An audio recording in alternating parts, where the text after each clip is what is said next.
মানবতার টানে বন্যার্ত মানুষের পাশে ফেনিয়ান কাফেলা ট্রাভেলস গ্রুপ। চট্টগ্রামের বন্যা দুর্গত মানুষের অসহায় সময়ে পাশে দাঁড়িয়েছে ফেনিয়ান কাফেলা ট্রাভেলস গ্রুপ। নিজেদের সামর্থ্য, ভালোবাসা ও মানবিক দায়িত্ববোধ থেকে সংগঠনটি সদস্যরা ত্রাণ সামগ্রী সংগ্রহ করে দুর্গত মানুষের হাতে পৌঁছে দেওয়ার উদ্যোগ নিয়েছেন। আয়োজকদের ভাষায় এটি কোনো প্রদর্শন নয়, বরং মানুষের দুঃসময়ে মানুষের পাশে থাকার একটি আন্তরিক অঙ্গীকার।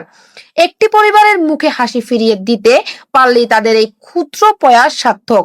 দুর্যোগের সময়ে সমাজের বিভিন্ন শ্রেণী পেশার মানুষকে এক কাতারে এনে মানবতার দৃষ্টান্ত স্থাপন করেছে ফেনিয়ান কাফেলা ট্রাভেলস গ্রুপ।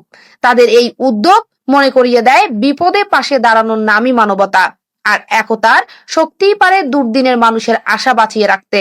চট্টগ্রামে বন্যার্ত মানুষের জন্য এই সহমর্মিতার বার্তা ছড়িয়ে পড়ুক দেশ জুড়ে। মানবতার এই পথ চলায় আরো অনেক হৃদয় এগিয়ে আসুক, এটাই প্রত্যাশা। ফেনিয়ান কাফেলা ট্রাভেল গ্রুপ শুধু বিনোদনের জন্য না, এটি সব সময় মানবিক কাজে নিয়োজিত থাকবে ইনশাআল্লাহ। তাই আপনাদের সকলের নিকট দোয়া প্রার্থী যেন এই সংগঠনটিকে আপনারা মজবুত করে এগিয়ে নিতে পারেন। একটি সংগঠন হাজার হাজার পরিবারের মুখে হাসি ফুটাতে পারে যদি আপনারা ওই সংগঠনকে সাপোর্ট করেন, পাশে থাকেন, মানবিক কাজে এগিয়ে আসেন। হ্যালো ফেনীবাসী, আসসালামু আলাইকুম। আমরা ফেনিয়ান কাফেলা ট্রাভেলস গ্রুপের পক্ষ থেকে আজকে 2টা দিন আমরা সোশ্যাল মিডিয়া হোক, অনলাইনে হোক, সরজমিনে হোক, আমরা যে ফান্ডিং কালেকশন করেছি, আলহামদুলিল্লাহ আপনারা সঠিক জায়গায় ফান্ডিং দিতে পারছেন।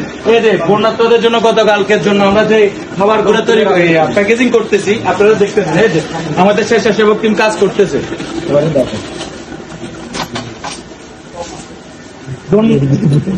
ধন্যবাদ জানাই প্রবাসীদেরকে, তারা আমাদেরকে যথেষ্ট পরিমাণ হেল্প করেছে। বিকাশ, নগদ, ব্যাংক অ্যাকাউন্টে, সরজমিনে যারা পরিচয় গোপন রেখে আমাদেরকে সাহায্য সহযোগিতা করেছে।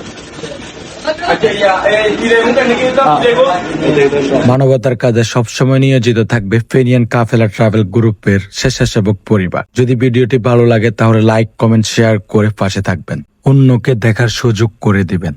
ফেনিয়ান কাফেলা ট্রাভেল গ্রুপ চট্টগ্রামবাসীর জন্য 10টি ঘর সংস্কার করার উদ্যোগ নিয়েছে। আপনারা যদি সাহায্য সহযোগিতা করতে চান তাহলে আমাদের স্ক্রিনে দেওয়া নাম্বারটিতে বিকাশ করতে পারেন, না হয় আমাদের সাথে যোগাযোগ করতে পারেন।